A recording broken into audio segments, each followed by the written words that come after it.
Hello guys, welcome back to my channel. ఇక ఈరోజు మన ప్రోమోలో చైర్మన్ కూతురుతో మాట్లాడుతుంటారు. ఏంటి డాడీ మీరు అంతా వెళ్ళి అక్కడ ఎందుకు ఇంకా గ్రౌండ్ని తీసుకోలేదు, మన డాక్యుమెంట్స్ అన్ని తీసుకొని డబ్బులు పడేసి వాళ్ళ ముఖాలు రావాల్సింది కదా అని అంటూ ఉంటే, నువ్వు చెప్పినంత ఈజీ కాదు బేబీ.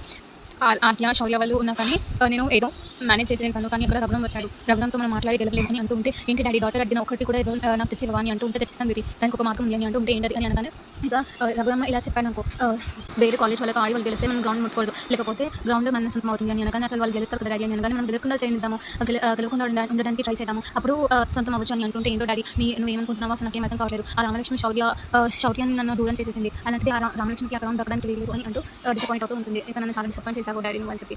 ఇక